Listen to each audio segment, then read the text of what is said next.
Mmm.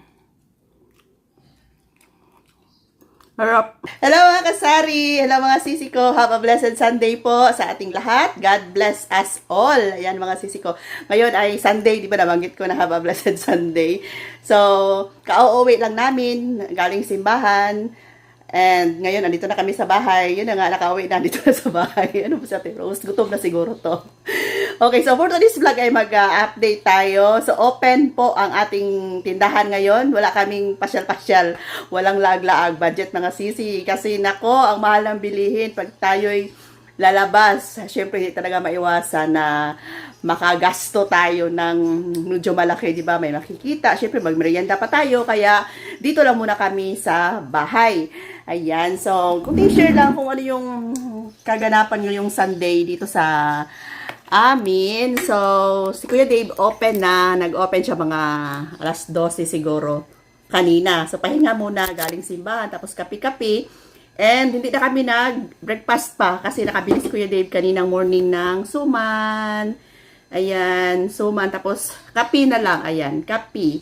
Tapos, di ba, nung Valentine's Day, anong araw ba yung Valentine's Day? This na flower, kuno ang bibilhin niya. Sabi ko kasi ayoko ng flower, gusto ko yung makain. So, may Dunkin tayo. Nabawasan na to. Ayan. Ilan rin yung natira. Nabawasan na to siya. So, ito yung ano natin sa kape at saka suman. Tapos, nag-request si Kuya Dave na magprito ako ng chicken. Ayan. Oh, laking chicken yan mga sisig. Hawakan ko lang kasi nakapag hugas ako ng kamay, ayan. Pinili ko talaga to, binili sa grocery, yung malalaking chicken, ayan malalapad. Di ba may mga chicken na lang siya, yung dito hanggang dito lang. So, ito talaga yung pinili ko. To for mga 8 ito. Minarinate ko muna, kasi request niya, ayun na yung may anong tawag niyan? Yung may harina ba? Nakalimutan ko. Crispy fry pala. Ayaw niyang may crispy fry. Gusto niya yung parang max chicken ba, na pure chicken lang. Ayan, kaway-kaway ka naman dyan, nanay ko. Hi! O, diba? Sinadya na talaga yan na pumunta sa likuran ko para makita niyo siya. Maganda yung nanay ko, kamukha ko. Kuha siya ng kape. Kuha yan siya ng kape. O, diba? Diba gusto niya starring siya sa vlog ko. Kaya, kunwari, pakuha-kuha ng kape dito sa likod. Ayan, para makita siya ng mga sisi ko. So, ganyan na yun talaga yung nanay ko. Minsan lang naman yan dito. Tawa siya na tawa. And, yun na nga, nilagyan ko ng lemon. Lagyan ko siya ng lemon. Marinate ko muna siya siguro 30 minutes para mag-absorb talaga yung nilagay kong yung ginisa mix. Kunting ginisa mix lang. Tapos, yun na nga, patis. And, mamaya, ipapakita ko sa inyo kung paano ko siya lutuin, paano ba magluto si Ate Rose niyo. So, hindi ko kaagad siya direct na iprito. So, ilalaga ko pa ito saglit, mga sisi ko, para yung laman talaga ng chicken ay hindi siya hilaw. Kasi minsan, luto na yung labas, pero yung gitna niya is may dugo pa. So, nakamarinate na siya. Ito lahat, ilalagay natin sa frying pan. Lagyan ng kunting tubig. Ayan, parang ilaga na. Kunting tubig lang. Tapos, pag malaga na siya, saka ko siya ipiprito. At ito yung aming dinner ngayon. So, maaga pa naman ngayon. Time check is alas 2 pa ng hapon. So, mamaya ay maluto na to. Pero habang minamarinate ko pa to, punta muna tayo sa tindahan at check natin si Kuya Dave kung may benta na ba. Yan si Kuya Dave. Pina-off ko muna yung yung sound. Kasi baka copyright, mahirap na. Kumusta ang tindahan? May benta ka na? May benta ka na, Kuya Dave? Konti. Oo. Kunti lang benta kasi nga, siya, Sunday. Tapos pag Sunday, parang lumalabas yung mga tao dito sa amin. Wala masyadong tao. Tingnan natin yung paligid, o diba? Yung paligid. Ayan. Ayan, no? Walang katao-tao. Dito tayo sa kabila. Ayan, diba? Ganda ng bahay ng kapitbahay ko. Ayun, wala masyadong tao. Wala talagang tao. Natutulog pa siguro. Basta Sunday. Ayan. So, hindi na tayo masyadong ano pa, dito sa store. Okay, balik na tayo sa loob ng bahay. Sa kusina pala. So, yan mga sisi, dito tayo sa aming dirty kitchen. Nagluto sa labas. Kaya, pagpasensyahan nyo na dirty. Kasi dito sa dirty kitchen nga ako nagluto. Ayan, yung minarinate ko na pinakita ko sa inyo, lagay natin dito sa kawali. Malalaki talaga yan mga sisi ko. Kasi nabibitin ako pag yung yan. Lalo, grabe, ang laki pala talaga.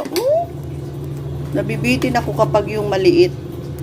Kasi kapag Sunday, yan, gusto talaga namin ni Kuya Dave na magluto ng medyo masarap.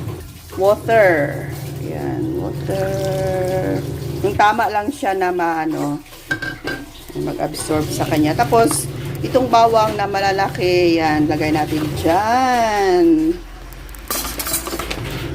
Pakita ko sa inyo kung paano ako magluto. Paano magluto si Ate Rose kung wala sa, wala ako sa tindahan. Okay? On na natin yung tapos, takpan natin to mga sisi para maluto siya. And, pag maluto na siya, saka natin prituhin. Okay? Ayan. Kaninang morning, pinabili ko si Kuya Dave. Dito sa labas, may nagbebenta ng mga kakanin. Ayan, sabi ko, bili ka ng suman para magkape tayo.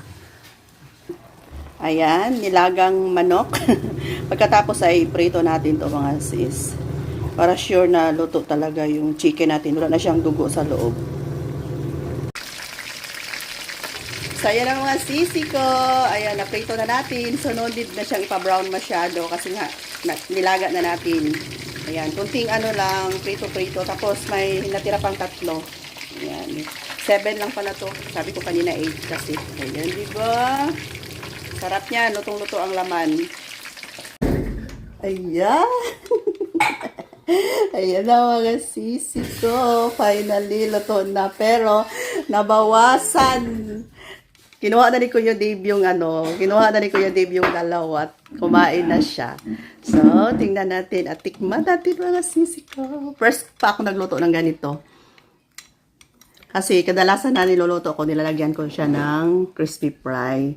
Pero mas masarap pala pag ganito lang. Pure, pritong manok lang talaga na walang halong, yan, ang laki. Tapos yung mga bawang na buo kanina na dinikdik ko lang, ayan buo pa rin siya. Sarap. Crispy yung bawang. Kasali kasi siya sa kasali siya sa na-marinate, kaya masarap. Tigas parang may buto. Tayo. Siko. Dahil natin. Sarap. Sarap yung bawang. Gusto ko yung bawang. Crispy masyado. Pati yung niya. Sarap yung lahong. Akman natin yung isang chicken.